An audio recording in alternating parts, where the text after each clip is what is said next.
চতুর্থ শ্রেণীর বাংলাদেশ ও বিশ্ব পরিচয়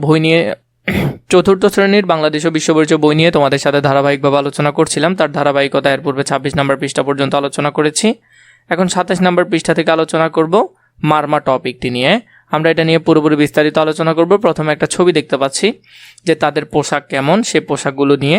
তাদের ঘরবাড়ি দেখতে পাচ্ছি, ঘরবাড়ি কেমন। তাদের একটা উৎসব আছে, উৎসবটা কেমন সেটাও দেখতে পাচ্ছি। প্রথমটা যদি দেখি, প্রথমে আছে ছবির মানুষেরা কোন নিগোষ্ঠীর, এটা আমরা দেখব। তারা মারমা নিগোষ্ঠীর। এরপর ছবিতে নারী কি কি পোশাক পরেছে সেটাও আমরা দেখব। এরপর 3 ছবিতে পুরুষ কি কি পোশাক পরেছে সেটাও আমরা লিখব। তো এখানের মধ্যে আমরা প্রথমেই দেখি তারা মারমা নিগোষ্ঠীর মানুষ। এরপরে 2 হলো ছবিতে নারীরা কি কি, যেমন থামি ও আঙ্গি পরেছেন তারা। 3 হলো ছবিতে পুরুষ কি কি পোশাক পরেছে, লুঙ্গি ও ফতুয়া পরেছে, সেটা আমরা এখানে দেখতে পাচ্ছি। এরপরে তাদের ঘর বাড়ি নিয়ে, প্রথমে এই ধরনের ঘর বাংলাদেশের কোথায় দেখা যায়, এরপরে এখানে কারা বাস করে। এই ধরনের ঘর বাংলাদেশের পার্বত্য চট্টগ্রাম অঞ্চলে দেখা যায়। এরপরে হলো যে এখানে কারা বাস করে, এখানে মারমা নিগোষ্ঠীরা বাস করে। এখান থেকে সুন্দর করে এটার আনসারটাও তোমরা লিখে ফেলতে পারবে। এরপরে উৎসব, এটি কিসের ছবি, এই উৎসবের নাম কি।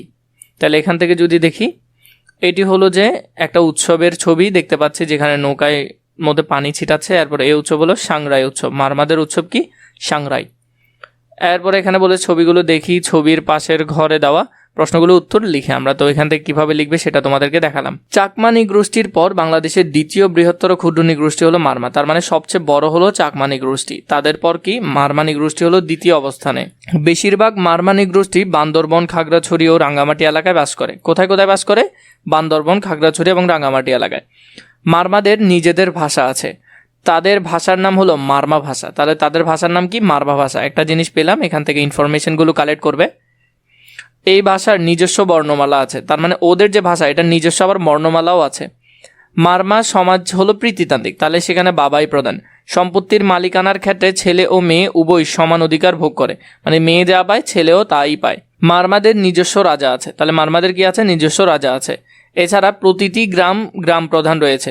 এছাড়া প্রতিটি গ্রামে গ্রাম প্রধান রয়েছে। এই গোষ্ঠী মাচার ওপর ঘর তৈরি করে, তাহলে ওরাও মাচার ওপর ঘর তৈরি করে, ঝুম চাষ করে, চাকমাদের মতোই প্রায় সেম। এছাড়া তারা বনায়ন, সমতল ভূমিতে চাষাবাদ ও উৎপাদিত পণ্য বিক্রি করে জীবিকা নির্বাহ করে। তার মানে ওরা কি বিভিন্ন জায়গায় চাষাবাদ করে, বনায়ন করে, মানে ছোট ছোট বন করে যেখান থেকে কাঠ বিক্রি করে। সমতল ভূমিতে ওরা বিভিন্ন রকম চাষাবাদও করে। তারা মূলত বৌদ্ধ ধর্ম অনুসরণ করে। তাহলে চাকমারাও যেমন বৌদ্ধ ধর্ম, মারমারাও কোন ধর্ম, বৌদ্ধ ধর্ম। বৈশাখী পূর্ণিমাকে তারা অতি পবিত্র মনে করে, তার মানে বৈশাখী যে পূর্ণিমা আছে এটাকে তারা বেশি পবিত্র মনে করে। প্রতি মাসে তারা অমাবস্যা ও পূর্ণিমা তিথিতে ধর্মীয় অনুষ্ঠান পালন করে। অমাবস্যা তিথিতে এবং পূর্ণিমা তিথিতে ওরা কি করে, ধর্মীয় অনুষ্ঠানগুলো পালন করে। মারমাদের প্রধান খাদ্য ভাত, মাছ, মাংস ও সবজি। মারমা জনগোষ্ঠী ভাতের সাথে নানান ধরনের সবজি সিদ্ধ করে খেতে পছন্দ করে, তাহলে তারাও সিদ্ধ করে খেতে পছন্দ করে। তারা রান্না ও ভর্তা তৈরিতে নাপ্পি ব্যবহার করে। নাপ্পি হলো এক ধরনের মরা মাছ, যেটাকে একেবারে পচিয়ে তৈরি করা হয়, এক ধরনের আচার টাইপের করে। মারমা ছেলে মেয়েদের ঐতিহ্যবাহী পোশাকের নাম হলো থামি ও আঙ্গি, তার মানে তাদের ঐতিহ্যবাহী পোশাক হলো থামি ও আঙ্গি। মারমাদের প্রধান সামাজিক উৎসব হচ্ছে সাংরাই উৎসব। তাদের প্রধান উৎসব কি, সাংরাই উৎসব। এই সময় তারা একে অপরের প্রতি মৈত্রী পানি বর্ষণ করে। সময়ের সাথে তাদের জীবনযাপনে কিছুটা পরিবর্তন লক্ষ্য করা যায়। আমরা মারমাদের সম্পর্কে জানবো এবং তাদের সাথে মিলেমিশে চলবো। প্রথমে দিয়েছে আমাদেরকে উপরের অনুচ্ছেদ পড়ি এবং মারমাদের প্রধান সাংস্কৃতিক বৈশিষ্ট্যগুলো খুঁজে বের করে লিখি।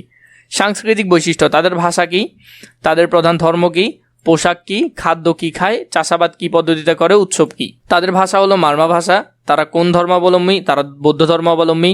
পোশাকের মধ্যে আছে পুরুষরা লুঙ্গি শার্ট পরে, নারীরা থামি ও ব্লাউজ পরে অথবা আঙ্গি পরে। এরপর চাষাবাদ হলো যে জুম পদ্ধতিতে চাষ করে। উৎসবের মধ্যে আছে সাংরাই উৎসব এবং নববর্ষ, যেটা হলো সাংরাই উৎসব আছে তাদের। নিচের ছকে মারমা ও চাকমা ক্ষুদ্র নিগোষ্ঠীর সাংস্কৃতিক বৈশিষ্ট্যের মধ্যে তুলনা করি। তাহলে সাংস্কৃতিক বৈশিষ্ট্য চাকমা এবং মারমাদের কি, ভাষার মধ্যে চাকমাদের চাকমা ভাষা, মারমাদের মারমা ভাষা। ধর্ম দোনোজনই বৌদ্ধ ধর্মাবলম্বী, পোশাকও প্রায় কাছাকাছি। ভাষা চাকমা মারমা, এরপর ধর্ম হলো বৌদ্ধ ধর্ম। পোশাক হলো যে পিনন খাদি এবং ওদের হলো যে থামি ব্লাউজ। খাদ্যের মধ্যে আছে মাছ, ভাত, শাকসবজি, ওরাও সেম। আর ওদের উৎসব হলো বিজু এবং মারমাদের উৎসব হলো সাংরাই উৎসব। আমার প্রতিবেশী একটি মারমা নিগোষ্ঠীর পরিবার। এক্ষেত্রে আমি আমার প্রতিবেশীর সাথে কর্তব্য পালনে কি করব সেই সম্পর্কে 2টি বাক্য লিখি। এখানে আমরা 2টা বাক্য লিখব। আমার প্রতিবেশী একটি মারমা ক্ষুদ্র নিগোষ্ঠী পরিবার, আমি তাদের সঙ্গে ভালোভাবে কথা বলি এবং সম্মান করি, একটা বাক্য এখান থেকে লিখতে পারো। তাদের উৎসবে আমি অংশগ্রহণ করি, তো এখান থেকে আরেকটা বাক্য সুন্দর করে লিখে ফেলতে পারো। তাহলে এখান থেকে তোমরা সুন্দর করে 2টা লাইন লিখে ফেলতে পারবে।